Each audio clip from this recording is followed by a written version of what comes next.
It's recording. All right. Everybody's good? Yep.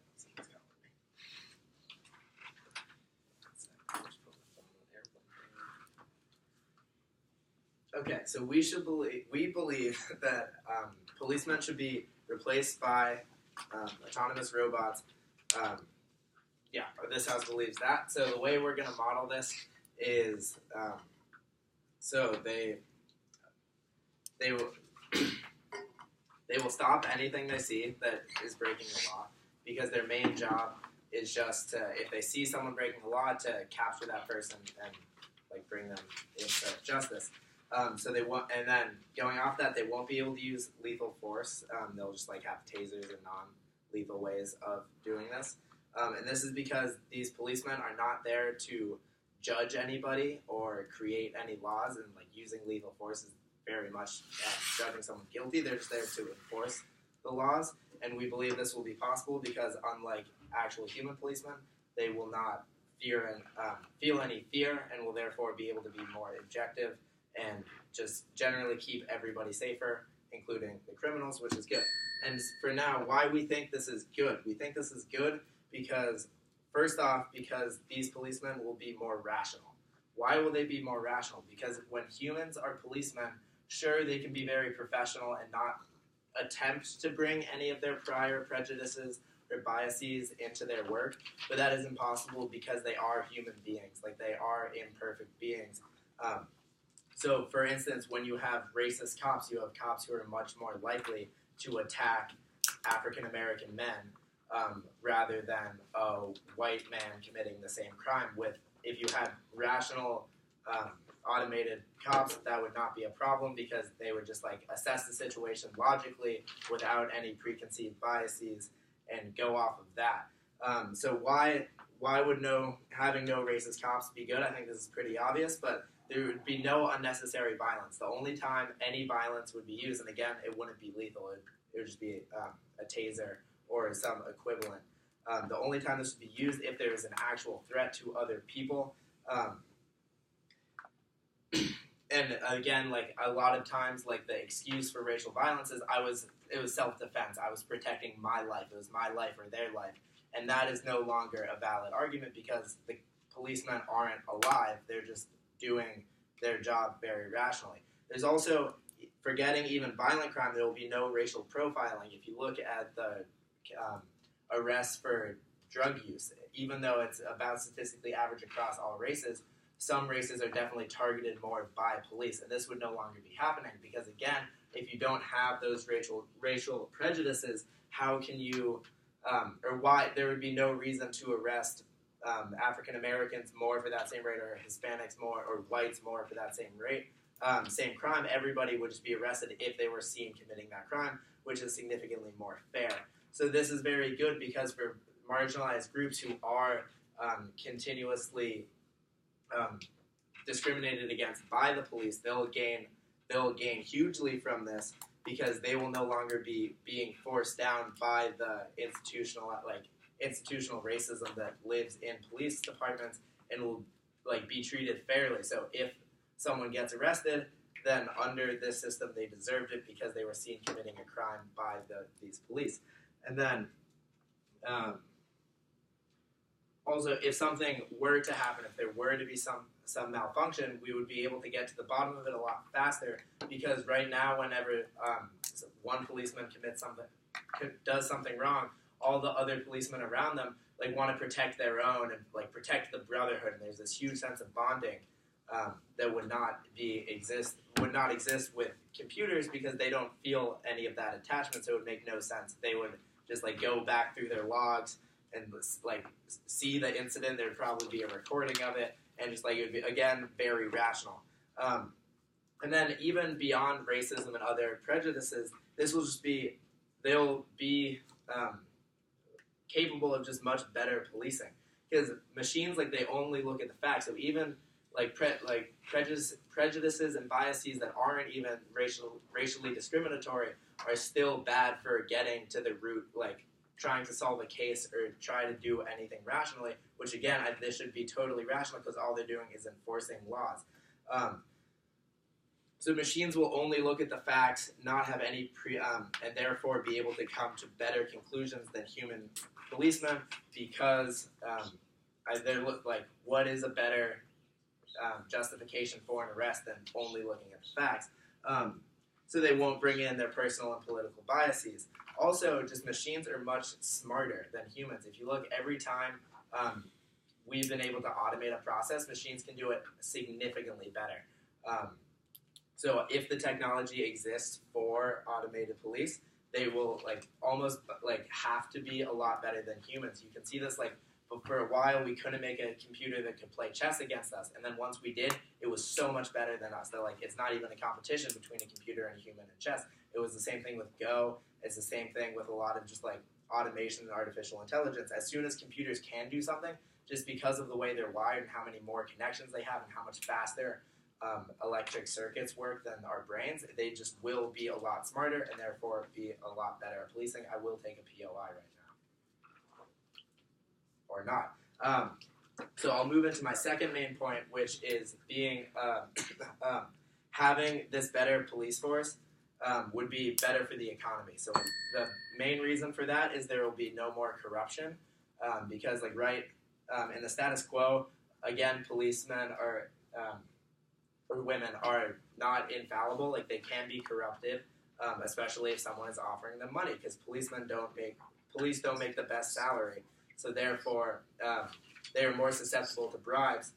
And then that makes the economy less efficient, because if crimes are generally decided by society as being bad for society, they create negative externalities. So if we're better at enforcing those because there's no corruption, then our whole society will just run smoother. It will be more efficient. And then also these police will be a lot cheaper, because they could be working 24/7, so you need less of them. They don't need pensions. They don't need healthcare. They don't need all of the benefits that come with being a human. And also because they're not paying more for the fear and the danger of being a policeman, they just don't have to worry about that. So it will be cheaper, but most importantly, they'll be more rational and better at enforcing the law.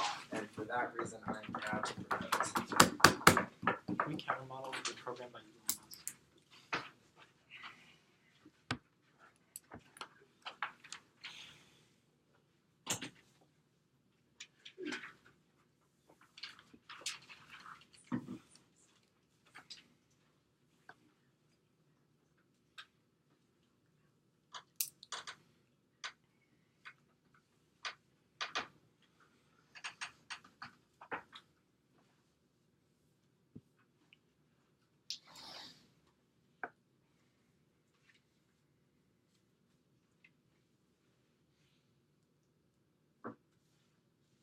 Honorable Speaker, we think that police forces, especially in the United States, are terrible right now. We're not defending the status quo on our side of the house.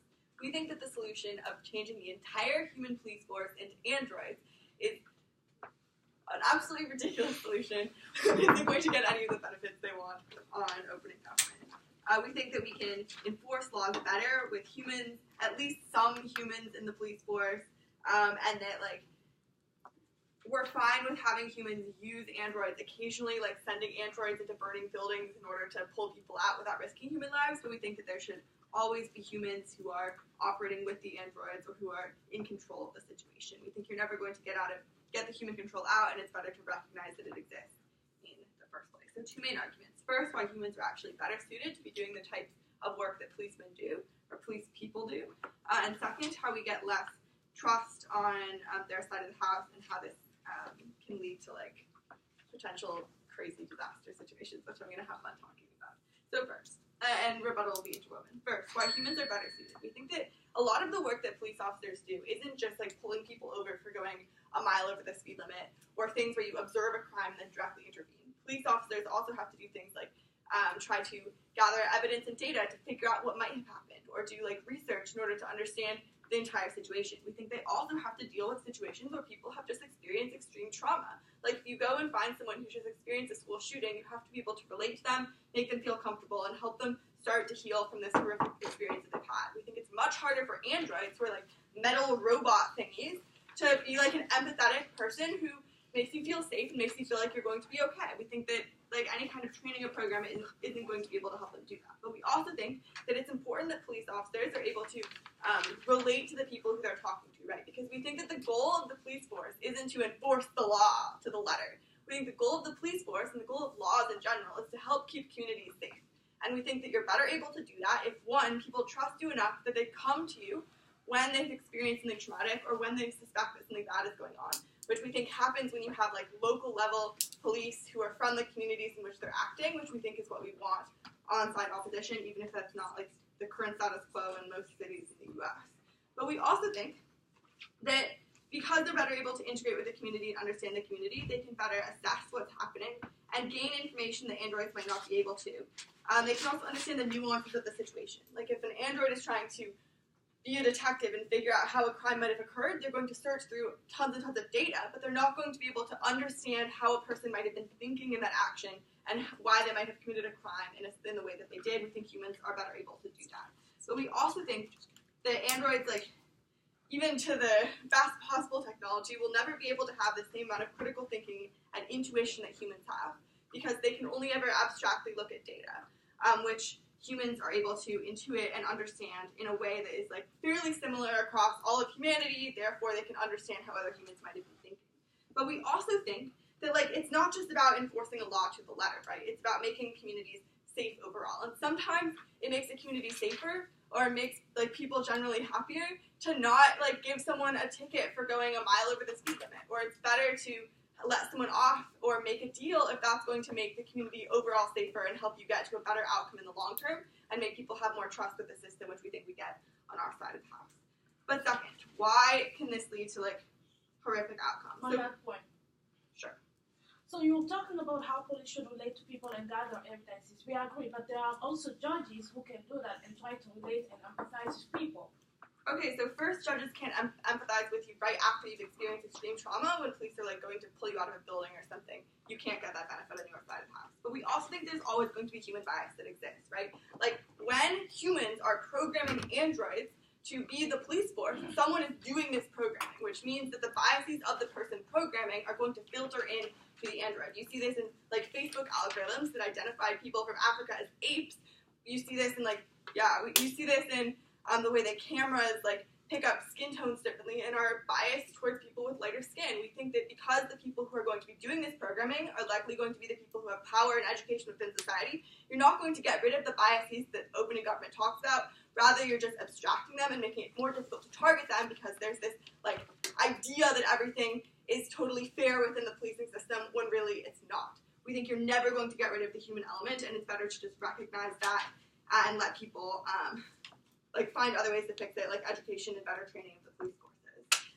Okay, so why do we think we get less trust? First, we think people are less likely to trust androids because they can't understand them on a personal level. You can't talk to them or empathize with them. But we also think that this could be like a really huge military weak point, right? Like now your entire police force within a country is androids who can be hacked, right? Like even the best defense systems can be targeted because people are making the defense systems to protect it. People are also trying to take down those systems. You're never going to get a system that's so well protected that it can never be targeted. Also, then you can put in like sleeper programs that mean that the police force can be targeted at any moment, or the people who are making the androids could decide that they think they should act in a particular way, that when someone's crossing a street in this way, or if someone's a robber, they should be shot dead, or like all these potential scenarios where now some individual coding a computer in a basement is making decisions of how these androids should enforce laws within the public. We think first this like could actually happen and could have huge catastrophic issues if like Russia was able to hack the US military police force. But even if that's not really possible, we think citizens will think that it is possible and will be afraid that this is going to happen. We think this means they have less trust in their policing force because they don't know who's controlling the androids and they don't know how the android is going to act. You're never going to be able to have a very a standard set of rules that is perfectly followed out because every situation is slightly different. But we also think they're less likely.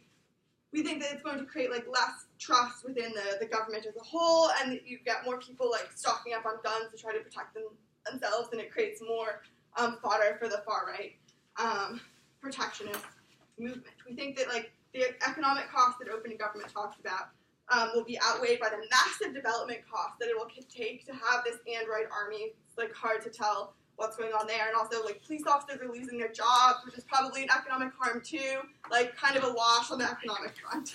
We think what you get in this debate is you get, instead of human beings who are able to adapt and apply like situational laws in a way that helps the community, you get androids who are cold and unfeeling but are still biased by the data that is input into their systems collected by humans and the coding itself. Thank you and proud to oppose.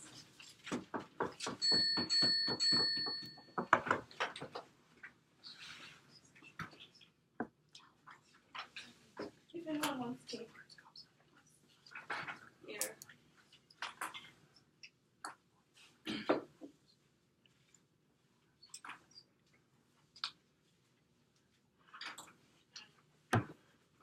Is everybody ready?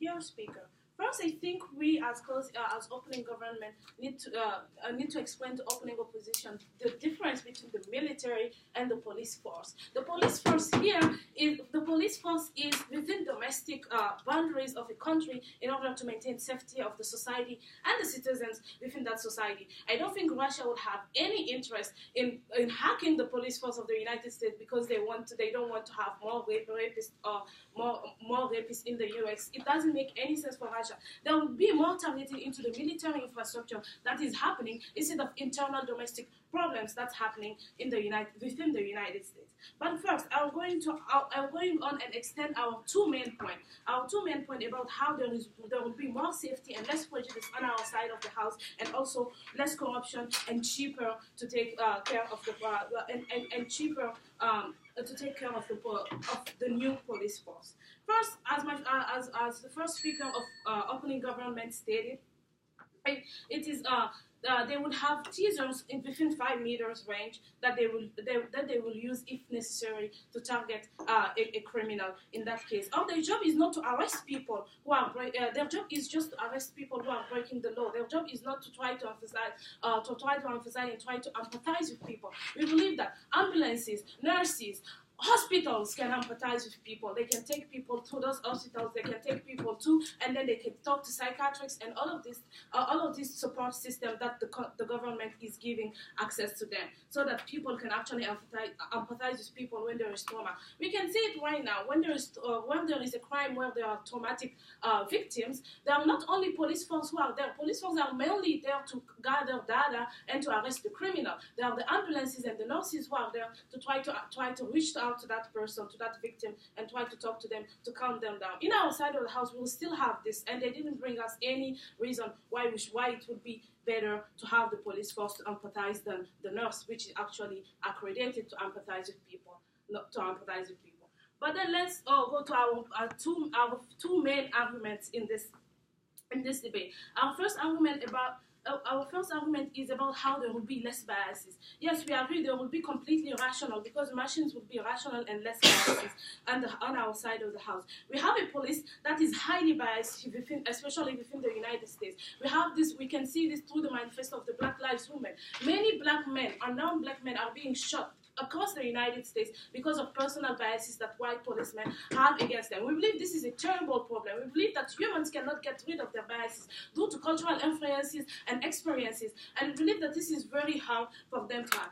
But they brought out the system that, the machines are still going to be biased because they're going to be constructed. The technology is going to be constructed by humans who are themselves biased. We agree the machine is going to be to a certain extent constructed, but the machine is not going to be constructed only by one white male. It's going to be constructed by various people. How we see within the education system, how we have many people who value diversity, women, black girls who code, and all of that stuff, to upgrade the technology, to upgrade our society, and to better our society. We believe that when you are in a case where you have to make a direct, not now, when you have to make a direct judgment on that crime, when you have you are the sole person who, in this case the policeman, who has to make a direct judgment. Should I shoot? Oh, I fear black men. I have these biases against them. And we believe that there is this far worse outcome than a whole society having biases, because they will be going to go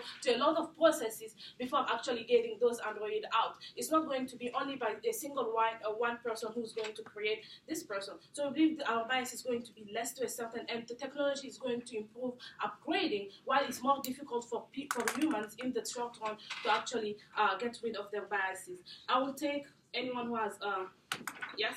Sure. The interpretive power of law also means police have the power of selectivity in not enforcing crimes. What is to stop these robots from being incredibly violent against, say, a Black Lives Matter protest that is technically by the letter of the law illegal, but the human police refuse to stop? We already stated in our ground that we don't promote the shooting. What's good with our Android system is they're not going to shoot people. The worst they can do is to tase them and then get them arrested to a police station, which then they're going to go through the judge, which is going to decide if they should go to jail or should take fines. So in our case of the House, we will have less murder, we will have more equitable and fair process and trial, that we don't see these happenings in their side of the House. But then let's go to our second main argument, which is how it is going to be more beneficial economically, especially when there will not be corruption. There are a lot of drugs flooding in the United States from Latin America, because drug cartel leaders have the power and the money to pay the police force, to pay the border control people to actually flood and harm people in the United States.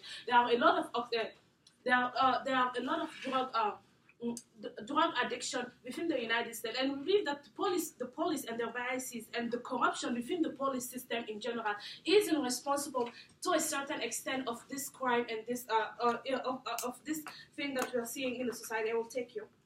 Okay, so in the status quo, if you wanted to, say, gain control over the police force, you would have to bribe a ton of different people. If they're androids, all you have to do is sneak a little bit of code in there. It's much easier to do. Yeah, sneak a little bit of code, but it's not like we're going to do the code and then just let the android. As I stated in my previous argument, we are constantly upgrading. Yeah, you talk about the camera who are not being able to identify black people. I experienced that. I can take photo during the night, but I can improve that the Samsung S5 is much better than the Samsung 8 in actual to adjust to my skin color and my tone color. That's actually going to happen with the Android system and all our police force system. It's not going to have just not going to create those Android and let them free. They're going to be constant upgrading. While in your case of the House, the biases would still going to exist, because the biases have been because they've been programmed to have these biases from the start of their lives. So we have less corruption now outside the House. We have a more rational and a more safe environment where people are going to go through fair trial processes, and where people, for example, a black man would be able to say, oh, there is this Android phone that the worst it can do to me is arrest me and not shoot me. I wouldn't be able to just cry, don't shoot me, please don't shoot me. What we see a lot of videos happening across the United States. So because on our side of the House we have less biases, less corruption, more enforced law, and more safety, I'm incredibly proud to propose this motion today. Email that our re-registration deadline for students.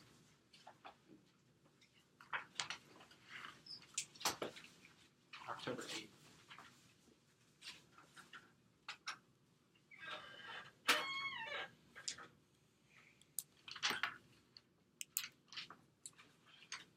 Alrighty.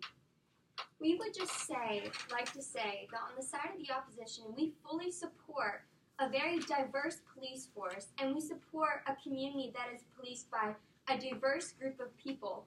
And we're fine with demilitarizing the police force, but this debate is not about demilitarizing the police force. This debate is about whether the police as actors, as humans, are better than androids created by people. And we think that the biases talked about on the side of government will continue to exist within society, and perhaps even create more distrust and not change the status quo as compared to our arguments on this side of the House. And so I would like to go into constructive and some rebuttal. The first thing I'd like to talk about is this side of the government says that like when androids are in charge, like Russia's not going to want to like hack the androids. There's like no power in hacking the androids. But if like the government has massive control of androids in every single city within every single state, that is a massive power weapon. And Russia already hacked the vote. Russia already hacked our elections. They would most surely hack androids with the massive power and influence they will have within society. And it is far easier to hack a person, an android with a code rather than it is to corrupt each individual police officer within every single society. So we think that this is a massive security threat to the United States of America just because of the ease with which Russia hacks our current technology. Another thing that I would like to say is that on this side of the house we talk about how the police's job is not to empathize, but the police's job is to empathize with the first person that you're with, not the nurses in the hospital when something bad happens to you. And also they're a massive part of the community. You see them in parades, you see them at drug and alcohol programs in schools, you see them reaching out all the time within the community to make the community feel safe. We think that the police's job is just as much to keep the community safe as it is to empathize.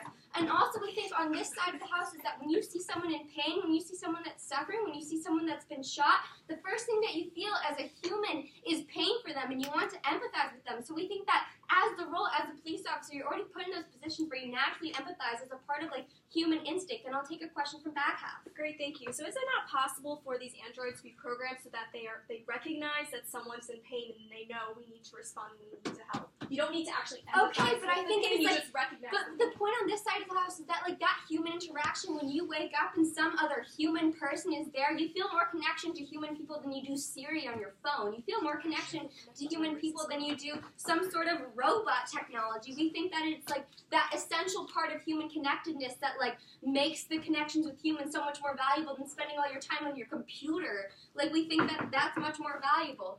And so, and then also you talk on this side of the house about how like this is like the androids are far more rational and there's going to be less biases, but Charlotte already came up and gave great points about how biases are inherent in technology and specific algorithms that like robots can learn, that they can learn to associate like high crime rates with more like black communities, because currently in the status quo black communities resort to high rates of crime because they're like really impoverished and pushed to do things like such as selling drugs and like such as like trying to find ways to illegally get money to support their families, and those algorithms can create more biases. So those biases are still prevalent within society. We think that the solution is not looking to androids to solve these problems. We think that the solution is like finding ways to educate the police force and finding ways to reach out to the community and reach out to the community and uplift those communities. So we think that like this, I'm not going to take your question. So we think that these like biases that you talk about that like will just go away are actually like still programmed in the technology, because you have to think about like, oh, who's creating these robots, who's making them, who's forming these codes, and because biases are inherent with all humans, you're going to assume that they're also going to be inherent in the technologies that we've created. And Charlotte already gave some really great points on that. And so the next thing that I'd like to say is that sometimes rationality isn't always the best resort. Like when you want society to be safe and you like pull someone over because they're speeding, there is a reason sometimes that they're speeding. Maybe someone's pregnant in the backseat of the car and they really didn't get to the hospital. Maybe like they're giving a sermon at church and they're really, really late. Maybe they're like a new driver and like have you ever been pulled over and like the best thing that's happened is like they just let you go off? And in some cases, yes, this isn't always abiding by the law. But we think that like abiding by the law is just creating like the best society possible, not always like the law is there to create a guideline to create the best society possible, and I'm not going to take your question right now. And so we think that sometimes like bending the law and human interaction is more beneficial and you feel safer. And now I would just like to go back into our constructive. So we think that on our side of the house, like you do get, we think that on your side of the house, we're not actually solving any of the problems in society with regards to like inherent biases or like brutality of the workforce. We think that on our side of the house, there's actually like more trust and more capability through like the human interactions that you have with like the police force and the and with people that you interact with. And then and so we think that on your side of the house, nothing really changes in the status quo. On our side of the house, you have a far more likely chance of changing the status quo with regards to like education and law enforcement. And we think that the police do more than just arrest. They don't just uphold the laws, but they create the best possible understanding with like understanding and human connection and human understanding. And moral situations can be read differently under the law. And the purpose of the law is just to create the best society, and so always acting rationally is not creating the best society. And we also think that like this distrust and fear of androids that pervades within society, there's always like a distrust and fear in voting due to like hacking and elections.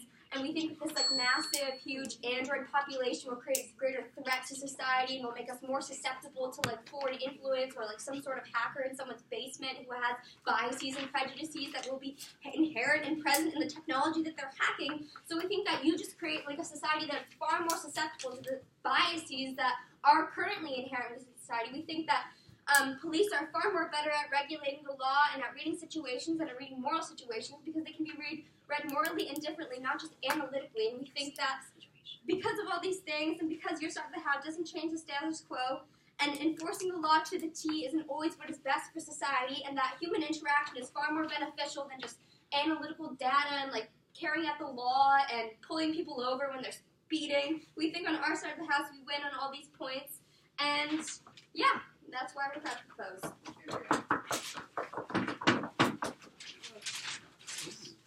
Amanda, you do Way better mic than my war one. do you have to grab the topses?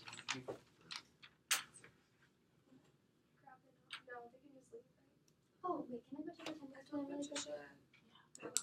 They're supposed to be doing a workshop. I can just take attendance for them. If it's Vanga a speaker, we can wait. No, I can wait. I mean, then I'll keep it. I drank way too much of that. Okay. What's the judge's name? What? What's up? Can you go to the bathroom? I'm gonna run to the bathroom. Just make it small talk. This part of the recording is probably really boring. Because Maybe if you have any like editing skills, you might want to edit this clip out. I have no editing skills. All right, you're gonna get the first draft. Anyone want to do what's called forced speech? Like a funny speech in the middle of a round? And do them in finals sometimes. I mean, want to do a forced speech? just like about the, like About the. So usually people make like funny comments on the thing that's happened so far. They can do about anything. But the judge is really pissed right I don't know any funny comments. Okay. Let's replace citizens with robots. now. We'll replace It's like all citizens with humans robots. with robots. This house would replace Lights traffic would cams go. with just like big people robots that, like dangle from like stoplights. First argument, they look cool. And they got Big Brother faces on them. This house would replace robots with police. Roomba. Roomba, is there something on the floor? You, get down.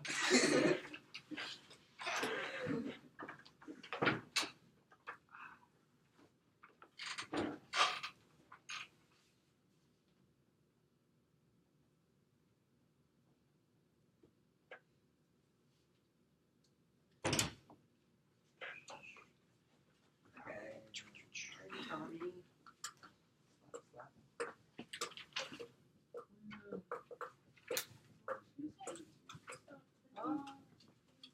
Yeah, I'll ask whatever POI needs to ask.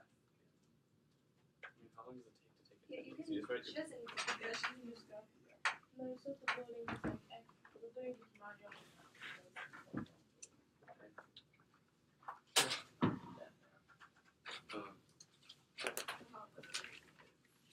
But Edward carries nothing weapons. Oh.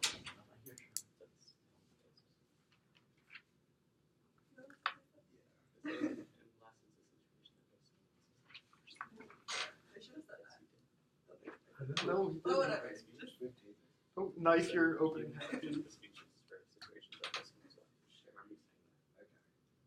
We see tasers. right. Yeah. They have Yeah. like, What about just like punching someone, but like really hard? I think that would also Do be you fun. really like punching? We were just like, no, like, We don't want to kill anyone. robots aren't supposed to kill people, right? That's like the first rule of robots. People- Okay, just go, just go. Yeah. I have class after this. you just started. Yes. Give the damn speech. Bye. Is everyone ready? Yes. Yes. You ready? Okay, I'm going to go into several points of refutation before extending more on the opening government's case. So one of the points that they mention is empathy. they mention, oh, police will have empathy with victims or with the community. And they mention, oh, someone like who's just been pulled out of a burning building needs empathy, needs comfort at the time. We think that empathy is very small in relation to the benefits that you get in our side of the house. Because you're more likely to pull someone out of a building if it's a robot doing it as opposed to a human. Because these advanced robots that we're assuming we have are better able to go into that burning building, not able to choke on smoke, don't feel the pain of getting burned, and are able to better throw themselves and risk that robot's existence in order to take the human out of the building. These robots would not be constrained in the same physical ways that humans are, and therefore better be able to can better be able to perform these tasks. And we think that even saving one more person's life because of better physical ability to pull someone out of a building is so much better than giving them a little bit of comfort once they get outside, which can still be done by doctors who show up at the scene afterwards. That's ridiculous. And then they also mentioned, and sometimes there's a good reason not to nail the law down to the T and to let someone go for speeding because they were late to their speech and they're late to their whatever you said about the pastor or something like that. We think that is ridiculous and very inconsequential when it comes to this round because we think under these situations, if you are violating the law for a good reason, you can therefore appeal to the judge in the case and get cleared for it because the judge has the ability to make these decisions so the judge is independent from the police force. And then we also like to mention they brought up points about, the police officers still do community relations and build trust with the community. Well, as we've seen clearly, a lot of communities don't have trust in their police officers because these people realize that police officers have implicit biases that go against their values and their identities. And then, not right now. And as I mentioned, you can still have a robot police force and still have people from the government doing public outreach. It's not inherently the same thing. You can still have people from the government who go out and work with communities and implement safety programs and get to know the communities better and better represent their voices. That doesn't mean that as soon as you have a police that's a robot, that the government never interacts person to person with communities. That's ridiculous. And then they also mentioned, if we just have these police forces that are robotic, then the Russians are going to come and hack us, and then we're all going to get shot by Russian-controlled robots.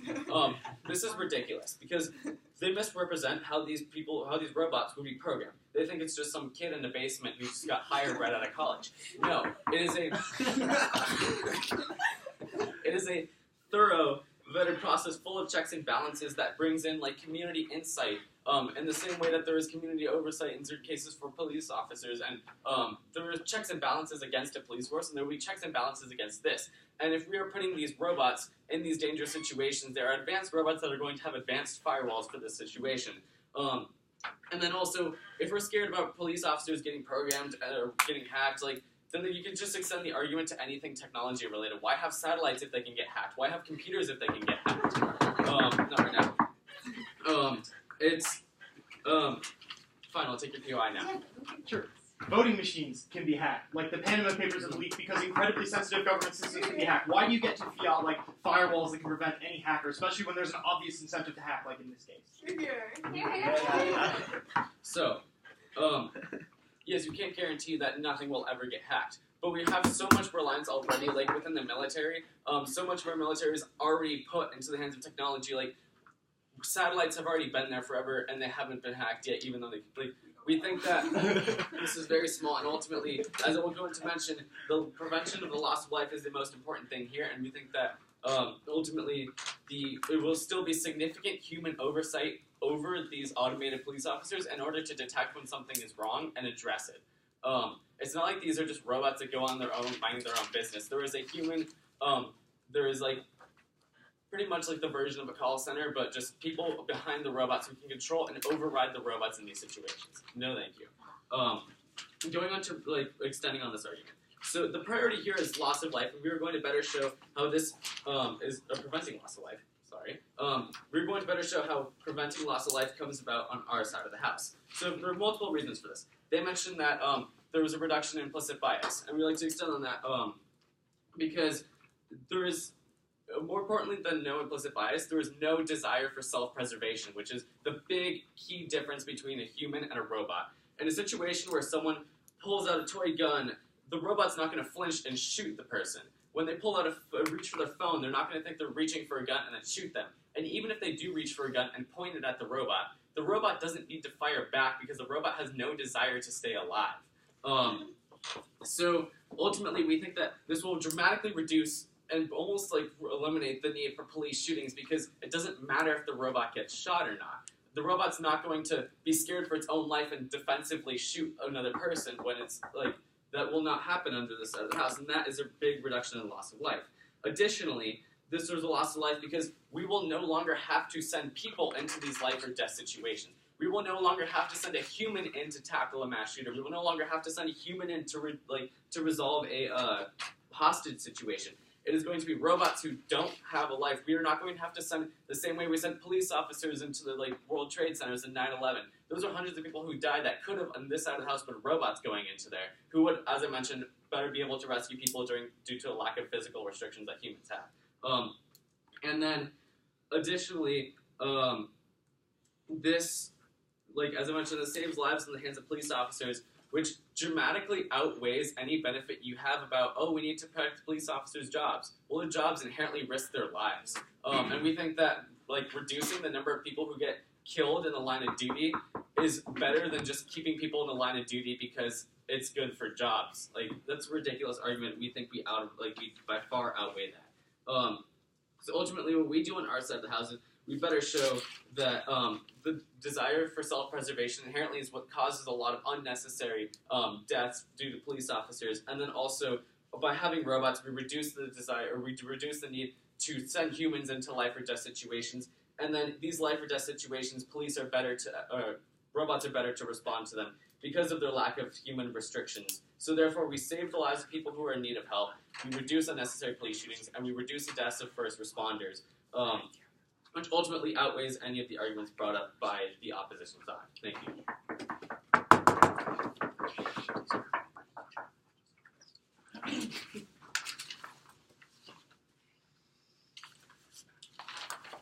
Okay.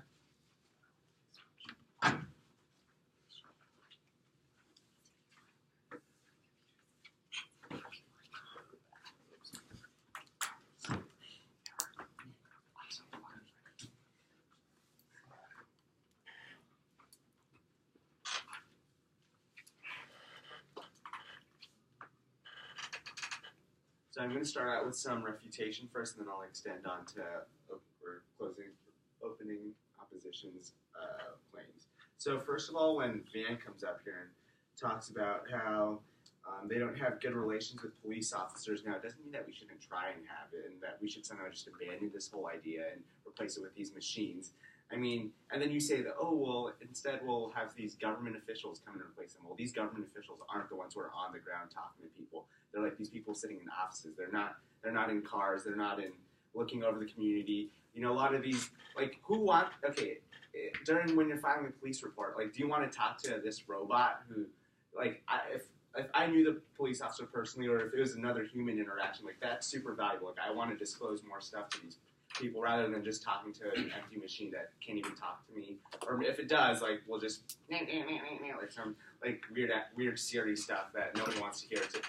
I wouldn't want to talk to them. I don't even want to talk to Siri, and I have it free on my iPhone at that time. Is it not? Why can't robots be as good, if not most likely better, at talking to humans than humans? Is it not naive to think that humans are the best at something? Couldn't there always be someone who's better and smarter at that activity? Okay, well, do you talk to your Siri telephone every day? Would you rather talk to your Siri telephone magic every day, or would you rather talk to, me? Actually, that's different. I guess, yeah. But, would you rather... But you get my point over there. So yeah, they aren't there to, so as I was saying previously, it's these bureaucrats are not, talking to a bunch of bureaucrats, so fun, everyone wants to talk to a bureaucrat. And then you also talked about how people can override the robots with this call center. Sounds like something out of the Matrix, first of all. But second of all, then what's the point of having robots then? What's the point of having robots then if humans can just override everything? Okay, then we might as well just have humans there so we mitigate all this wasteful spending of taxpayer dollars on these terrible robots that are just going to be controlled by human call centers anyways. Am I right? Thank you.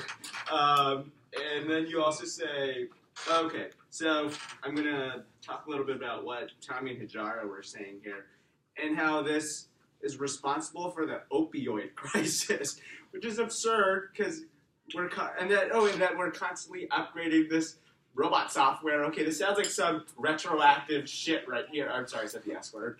I'm so sorry. It's like instead we should be doing proactive things instead of retroactive and corrective stuff after, because it doesn't even matter when the things happen after. We might as well do it first and stop this problem in the beginning before it starts spiraling out of control. And as Charlotte said previously, this leads to more unemployment because, well, if you see the demographics of police officers today, it's a lot of white males, and we don't want a population of people that are so that a large portion of our society to be disenfranchised or disgruntled, and that'll lead to a lot of domestic unrest if you have a lot of angry white males. I mean, KKK. Okay, not saying like white males are all part of KKK, but a long time ago. Okay, never mind. Never mind. And there's no more corruption stuff. Okay, you can literally just like put some like codey stuff, computer stuff, and that's easier than like giving $10 or whatever. Okay, now for extension. Okay, that Tommy. How is it easier to code when like you would very obviously need to be an expert in computer science and it's like using your money that like everybody, like a lot of people have, especially those committing crimes and making money off of. Okay, you could go to Russia and pay the person like however much money you want to pay them. It's cheaper than doing that than to give $100,000 to every sheriff. You know, like they'll take that. Okay. Yeah, Russia's gonna come and hack everything. By the way. Also, so you say that. Oh, so our extension, right? So right now, laws get applied universally right now. That's super like racist and stuff. Yeah, why? Because marginalization of colored people and disenfranchised communities always happens right now. There's no chance of positive oversight or reform when you just have these, when you're just so like black and white for these laws. It's just, you know, it's not just limited to speeding tickets. You know, you have a lot of other things like someone smoking a marijuana joint on the street, and then you're like, oh, this robot's just not going to see like right now the laws are written and they're super racist and stuff. So the robots they're just going to arrest a bunch of marginalized people and throw them into jails. And right now we already have this incarceration prison crisis with the overflow of prisons. And it's costing taxpayers a lot of money. So if you have these robots just throwing every single colored person who's smoking or throwing every single low-income individual who's smoking, then our prisons will continue to overflow and taxpayers will bear the brunt of all of this increased spending. Okay, back half. So you think that having robots that go after people for doing things that are illegal, but only slightly illegal, like, outweighs the benefit of a robot being better able to handle life or death situations? Yes. Yes. Yeah, because right now you're just throwing like you might as well, okay, if these robots were here that literally like every person in Middlebury College would get arrested for underage drinking, and literally we'd have no educated people, no one going to colleges, and our society would be extremely unproductive, and our PPP curve would start shifting to the left because you have all these college kids. And you're like, oh, well, yeah, you're not going to allow them to have fun. You're just going to have them, like, miserable in their rooms every day. Okay? Like, literally, the entire school would be in jail if robots were pub safe, okay? So, because of this terrible prison crisis we have and how laws are, like, racist and marginalized and oppressive and stuff, yeah. Oh, also, you're like, oh, we should just let the judges do it. Well, judges are biased. Okay, look at the whole rape case at Stanford. I mean, like, all these judges are biased. So why are we handling all these cases and giving them to the judges when they can't even do their job correctly or in an unbiased way? So we should just give it to police officers. Okay, thank you.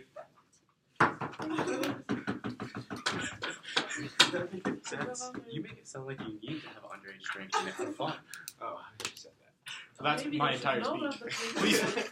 If we don't allow underage drinking, we can't have fun as a society. Here's where we get more. I totally have fun while I'm there. Underage drinking is lit.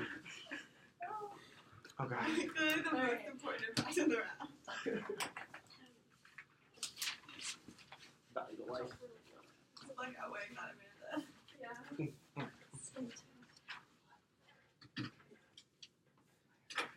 Go during your parties. If you're gonna go. Just go there. Yeah, because you might want to ask. You don't need to. You can't say anything during my speech anyway.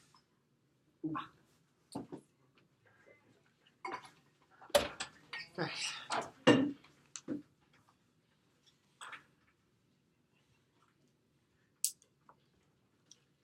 Everybody ready? Alright. Here we go. Oh wait, you're not ready? Ready to go? Okay, ready, go. Honorable Chair, I'm first going to respond to the refutations that Alan just made before I go on to crystallize what this debate was actually about and why CG ends up clinching this round. Okay, so first of all, I'd like to point out that Van's first point, where he was responding to O's point about empathy, where he was saying that in a situation, it's better to value the android that has a better physical ability to save a human in a life or death situation, aka the efficiency of actually saving this human's life, and then leaving the empathy to humans, to the humans that are there to respond to the scene after the human's life is actually saved. Because it doesn't matter if the human is dead, that the human outside waiting has empathy, because they're dead, and so empathy doesn't even matter. Okay, moving on. But Alan didn't offer a response to that. Then Alan tries to respond to Van's point about human interaction still occurring by saying, like, we should work on relations within the police force, but we've been trying to do that for years and decades and decades. But this is an inherently racist and bigoted system that just needs to change. At this point, we have to look to something drastic, because we're obviously seeing that no improvements are being made if the same mistakes are made year after year after year, and a black man is shot like every single year, and the same thing happens over and over again. So the fact means that by having this android police force, we're removing these biases, and it lets us focus on society in general and the inherent racist problems that occur in society in general, rather than trying to fix the already corrupt and damaged and unfixable police force in terms of human police force.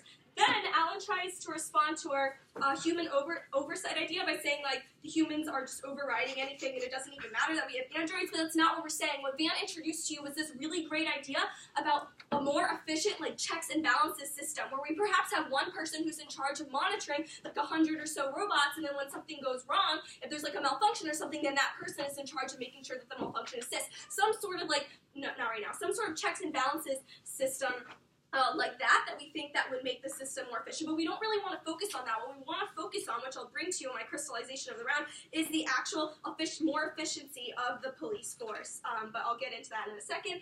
Moving on, Alan then wants to extend Charlotte's point about unemployment, but honestly we think that the police officers could find another job. This happens to industries all the time. When industries are shut down, you just find another job or something like that. So we think that this has happened before and they'll be fine. And additionally, we think that what Van talks about how in his extension, which Alan didn't really respond to at all, was that that the police officers are risking their lives every day inherently in this job. And if anything, the fact that we're saving more human lives by not having the police officers actually be humans who are risking their lives constantly, because there's a higher chance of death for them.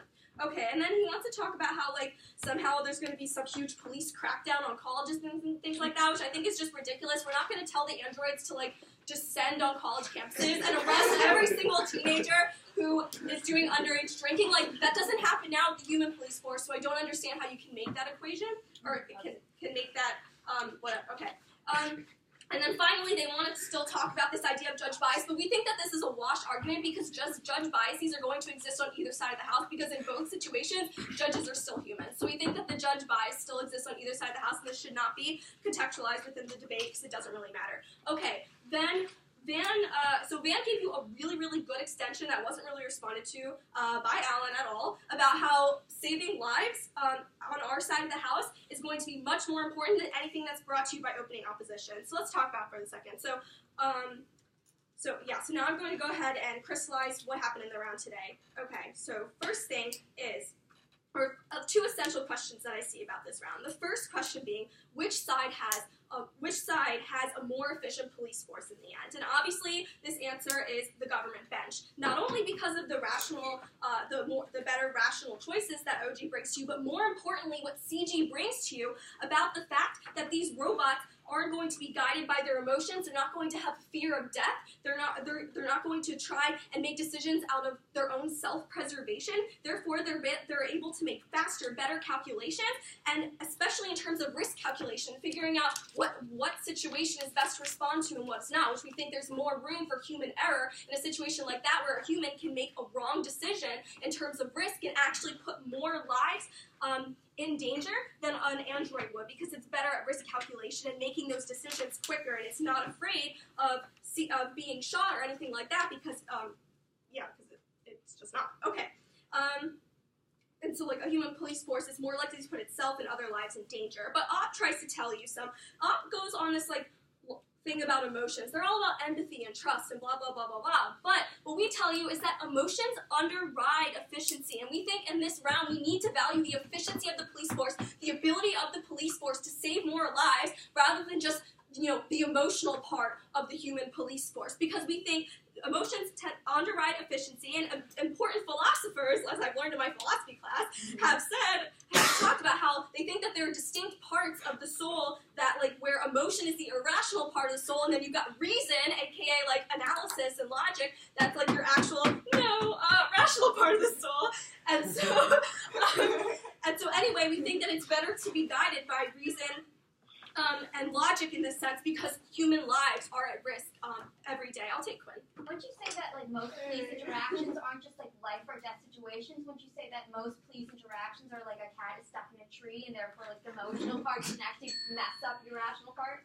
Okay, well, I'm saying that it's all the more important, though, that whenever we reach these life or death situations, which does happen, like, that is so even more important that they have this rational part that they're able to respond to, and they're not guided by emotions, or their emotions aren't clouding their logical reasoning. Okay, finally, going into the second crystallization question that I think this debate is important, is which side actually makes communities safer? Again, we think side gov, especially closing government, is making communities safer. First of all, because, like, lack of bias that was brought up from OG about protecting minority communities, but even more importantly, CG tells you not only are we protecting minority communities because of lack of bias, but we're also protecting all lives in all communities, because the robots have better risk calculations, so you're less likely to put human lives in danger. They're making faster decisions, whereas Opp tells you that we need to focus on human interactions and trust. But honestly, like, with this whole idea of trust, we think that we, as human society, we're putting more trust in technology every day as we progress. So we think that this issue of trust isn't much of an issue, because I'd rather put my trust in a piece of technology rather than, like, a racist cop. So anyway, I think that is, for all these reasons, that CG has won this round, and I strongly propose. Thank you. A robot would be better be able to climb the tree and get the cat. Yeah, Or but then you floor can't fly. bond over the cat with the child that's the cat in space. Alright, Brad. Okay, is anybody not ready? Like, animals are like people. Ready? Except they're Go.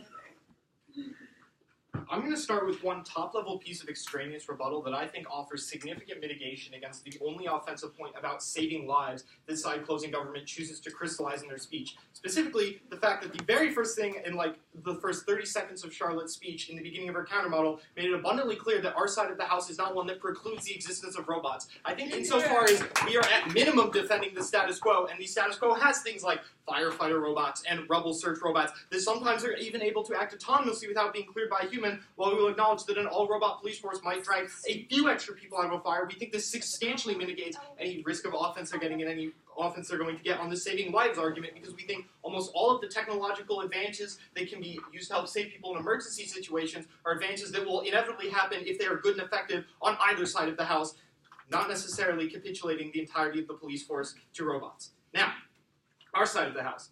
We agree with everything side-closing government says, that we think a more efficient police force is going to occur on their side of the house. The problem is that we think an efficient police force is a police force that is doing its best to enforce the laws as written. We think that what side government refuses to engage with is a value-negative reading of the law, wherein it is possible for laws to be written in such a way that, regardless of who is enforcing them, if they are enforced as written, they will invariably discriminate against certain people in certain communities. I think a great example of this is something like drug laws. Yes, you can argue that POCs get arrested at a disproportionate rate due to police officers having inherent biases, but I would argue, no thank you, a much, much bigger cause of this is, statistically speaking, the way the laws are actually written, the way the laws are designed to provide incredibly harsh sentencing for marijuana use, especially marijuana use in public, which is way more likely to affect people of color, people who are smoking in public and do not have access to their own private housing, such as homeless individuals, people who exist in areas with higher incarceration rates and therefore higher police presences. No thank you.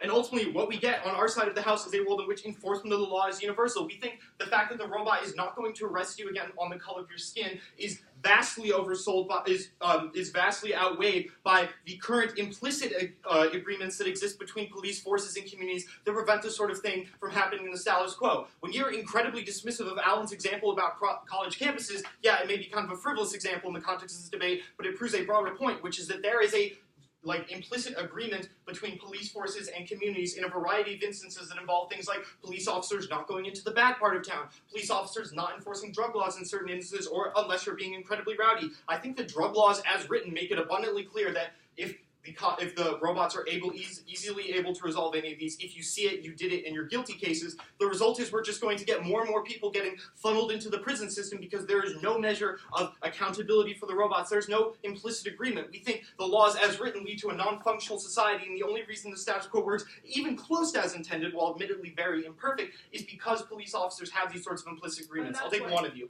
Okay. The law is going to exist in either side of the house. What we are bringing more in our side of the house is that there are not going to be loss of lives. You're not going to get shot because you have a pack of marijuana in your apartment, which is happening right now in the status quo. No, instead, significantly more people are going to be committed to significant jail time for crimes as minor as things like marijuana possession, because we think on our side of the house, well, yes, people of color get discriminated against unjustly. We think in general in these communities, the reason that, for example, not every single person of color who has ever smoked marijuana in a public place is in jail is because there are these implicit agreements on the community, between them and the community. I think I've already done a significant amount of work here. The laws here are implicitly biased, so while we agree that you lead to better and more accurate enforcement of laws, we argue that that will be reflected in a greater expression of those pre-written biases in the law, resulting in, for example, in the case of these biased judges, more people getting funneled into things like the prison system. No thank you.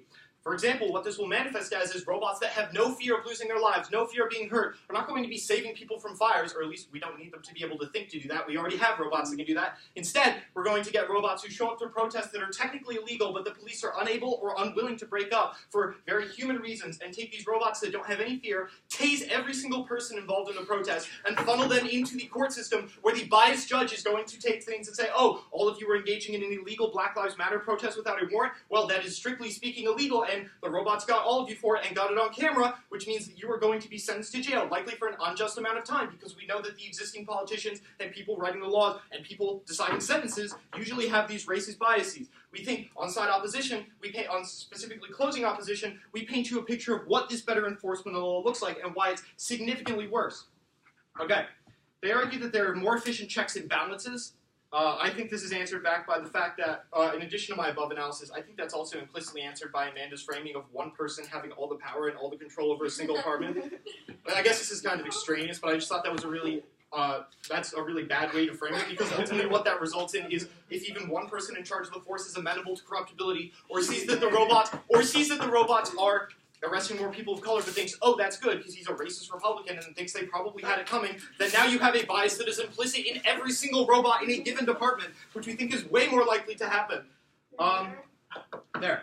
So when this debate narrows down to the question of who makes communities safer, we think this argument about saving lives, which we have already substantially mitigated, is checked back significantly by the fact that the prison crisis, as Alan explained, inflates massively on our side of the house, because way, way, way more people are suddenly the victim of being arrested, not just for frivolous examples opening opposition points out, like traffic tickets or being pregnant in the car, but things like drug use or underage drinking in a community where the status quo police have no reason to enforce those laws and understand why not to enforce them for a reason only humans can comprehend. I'm in protected time. time now. No, thank you. Ultimately, we think the result of this is communities that are perhaps safer for people who are well-equipped to follow the laws as written. That is to say, people who have privilege, people who have things like privacy of their own homes and are able to engage in illicit activities without any oversight. We think who this disproportionately hurts and makes incredibly unsafe is the vast, vast majority of people, in particular impoverished people, who are not able to access any of those benefits. Homeless people who will get arrested simply for sleeping on the wrong part of the street. People who get arrested at incredibly high rates simply for use of a drug one-off or using or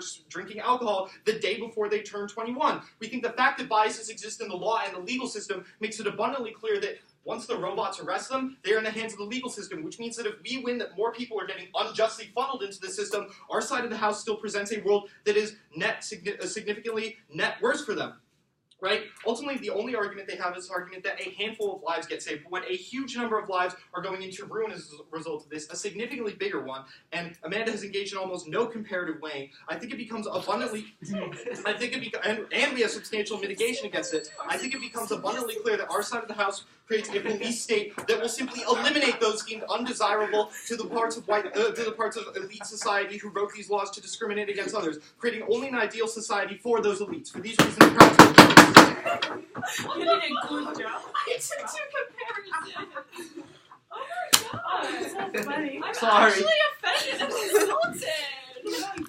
It's a good speech. Frivolous examples. What if your wife is pregnant in the backseat of the car and you get pulled over and you Lock her up.